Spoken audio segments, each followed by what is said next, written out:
Oi gente, tudo bem com vocês? Agora eu já vou voltar. Deixa eu só fechar aqui.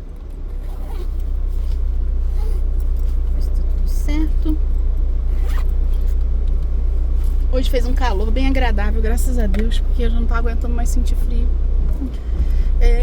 Como é que tá aí na cidade de vocês? Tá fresco? Enfim. Eu acho legal que a gente já, conversou sobre a situação, a situação do documento falso, E pra gente poder entender, chegar a todo o cerne dessa questão, é bastante interessante, porque você tem aí, uma estrutura de corrupção que esse menino se beneficiou, e continua a se beneficiar. Nossa, o cara tinha que fechar justamente a minha visão. Uma estrutura de corrupção, que esse menino se beneficiou e continua a se beneficiar, Não há muito o que fazer com relação a isso, Porque você vê, uma corrupção intrínseca, que você tem em diversas esferas, Seja nessa esfera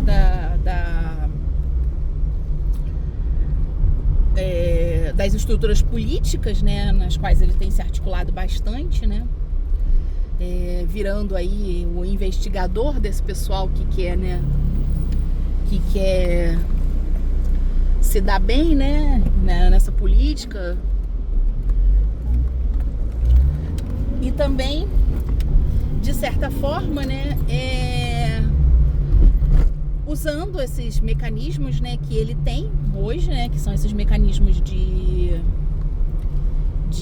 estruturas, governamentais que ele está utilizando, onde ele obtém esses dados, o conhecimento que ele adquiriu, nesse ensino superior que ele fez, e como esse conhecimento, de certa forma, deu a ele, uma estrutura assim bem, como eu poderia dizer, uma estrutura de conhecimento que dá um respaldo para ele, para que ele possa ir trabalhar com essas tecnologias, em que ele consiga ir entrar em qualquer coisa, Foi uma vida de uma pessoa que, desde o início, era uma pessoa sem supervisão. Isso está assim muito claro, O pai dele trabalhava fora, só chegava, passava boa parte do tempo fora, Então ele tinha aí toda essa estrutura onde ele ficava sozinho, Mas essa rede de apoio que ele obteve, dentro dessa esfera, dessa esfera de poder que ele podia administrar, Deixa eu ver se eu consigo entrar aqui, peraí, porque eu vou entrar na próxima rua. Então, assim, toda essa esfera, que ele conseguiu, aprender a lidar e de certa forma, adentrar nessas redes, nessa deep web, nessa dark web, ou seja, nessas redes de apoio, tecnológico, ao qual ele passou a utilizar, para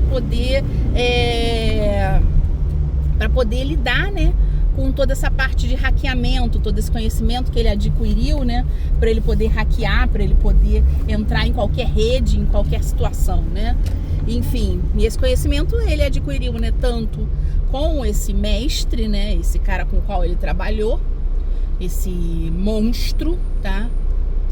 E também, com toda essa outra estrutura, essa rede de pedofilia, que é uma rede que ela perpassa todas as cidades dessa rota caipira, tá? Porque o crime de tráfico de drogas aqui, ele é um crime que ele também se relaciona. Eu sempre digo que é em todos os lugares, tá? Mas aqui parece que é muito marcante, É um crime que se interrelaciona com essa rede de tráfico de drogas.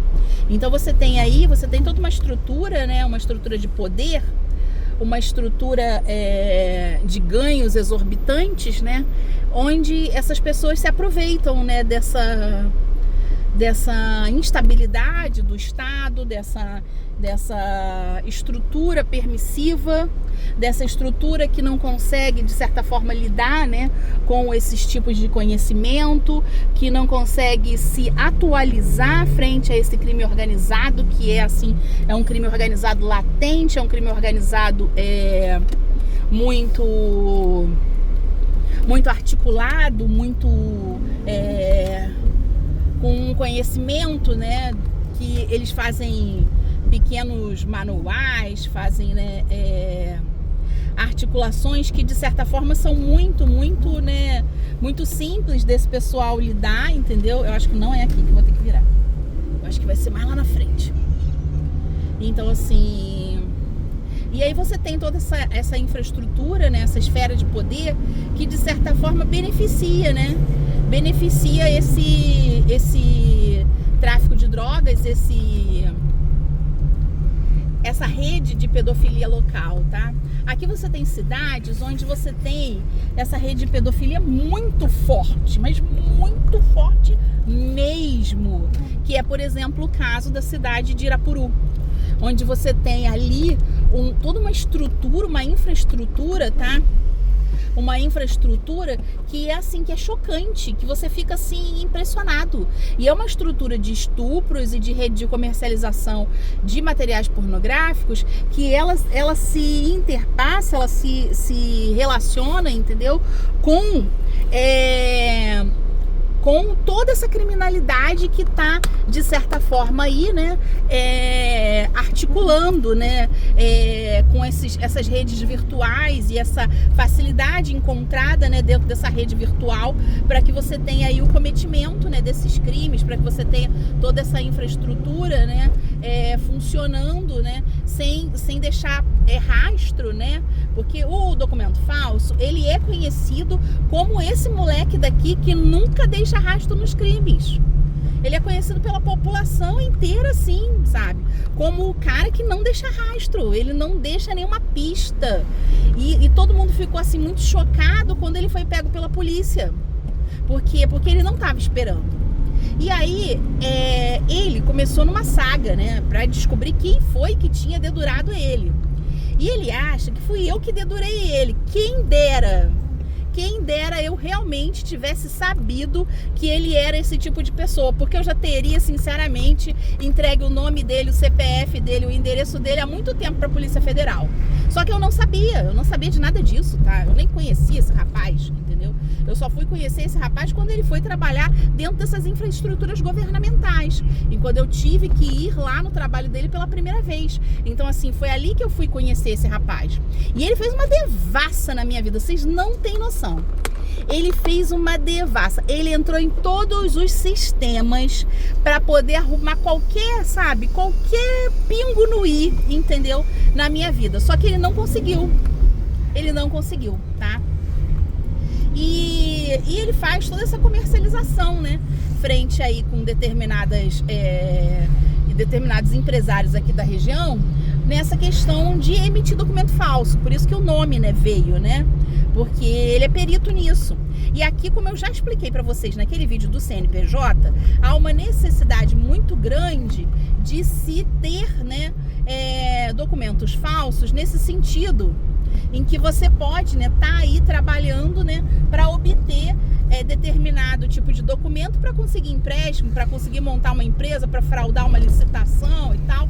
Então tudo isso, de certa forma, o emprego dele demanda muito, né? Ele tem uma boa, né, como eu diria assim, uma boa demanda, né, de pessoas para quem ele pode trabalhar. Isso sem nem citar o crime organizado em si, entendeu?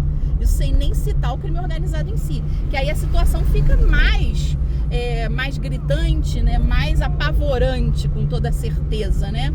Quando a gente para pensar nisso, né, em uma pessoa simplesmente que está sendo procurada, essa pessoa, ela ficar completamente undercover, né, completamente escondida com um simples documento que ele seja capaz de emitir. Ele é capaz de emitir qualquer documento. Então, quer dizer, vocês já imaginam o tipo de situação que a gente está tendo que lidar, né? E esse criminoso, ele tá aqui com a polícia morrendo de medo dele, porque a polícia morre de medo desse criminoso, que é o pior de toda essa história, entendeu? A pior de toda essa história é você ver essas autoridades com um medo, assim, gigantesco desse rapaz, com o que esse rapaz é capaz de fazer nas redes, né? E eu até entendo medo, no sentido de que olha o que eu tô passando, né? Olha o tipo de situação que eu tô enfrentando. É óbvio que eu vou entender o medo, é óbvio. Mas eu não entendo medo de quem carrega uma arma na cintura. Eu não carrego comigo. Eu tô aqui denunciando esse rapaz há quanto tempo, gente? E eu não carrego uma arma na cintura. Ele tem a capacidade de mandar invadir minha casa, de invadir todos os meus e-mails, entendeu? E tudo mais que ele quiser, o que ele queira fazer. Isso ele faz com o pé nas costas. E sinceramente, e eu tô aqui com a minha, sabe, com a minha vida, com tudo tendo que ser exposto, sabe, pra poder lidar com esse tipo de criminoso. E eu não tô com medo. Eu não tô com medo, eu tô aqui com a minha cara. Vai fazer o quê? Mais um atentado, entendeu? Quem que vai jogar agora? Chumbinho na água? Então, assim, esse tipo de situação, sabe, que eu tô passando, só mostra, de certa forma, a fragilidade dessas autoridades. Do medo, de como eles se apavoram com esses bandidos. Quando, na verdade, eles têm condição de prender essa gente. Eles têm, eu é que não tenho. Eles têm.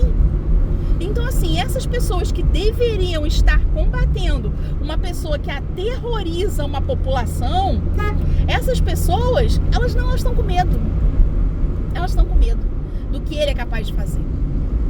E sério, se vocês vissem um moleque, sério, sem sacanagem, com um soco você derruba aquele moleque. E eu não tô falando de um soco de uma pessoa como o Monte, não. Se o Monte desse um soco nesse cara, ele quebrava o moleque inteiro.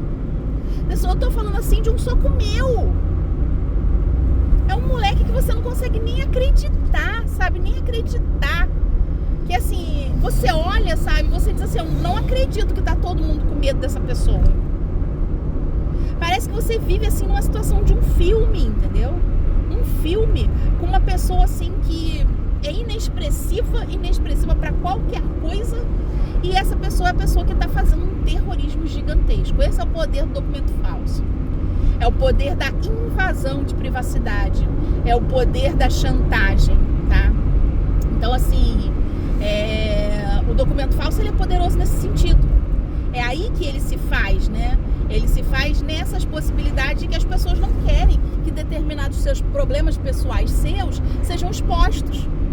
E aí você tem toda essa infraestrutura, sabe? Permissiva. Essa infraestrutura medrosa, essa infraestrutura sujeita à chantagem. E aí você fica assim, só realmente alguém de fora, só realmente autoridades de fora seriam capazes de prender esse menino que virou um terror nesse lugar, um terror. E ele tem tanto dinheiro, ele manipula tanto dinheiro, ele vive uma vida que parece que é um miserável, tá? Mas é óbvio que não é assim. A conta corrente dele lá do Itaú Personalité que eu diga, tá? Então, assim, essa infraestrutura que tá por trás dele, essa infraestrutura de corrupção nas prefeituras dessas cidades, sabe? Desses prefeitos que são capazes de utilizar também da chantagem, né? Com as coisas que são obtidas a partir desse rapaz, né? Dessas informações que são vendidas, esse dinheiro que ele ganha, entendeu? Tudo isso tá interligado, tá? E aí entra, na verdade, o terceiro personagem que eu quero falar pra vocês no próximo vídeo.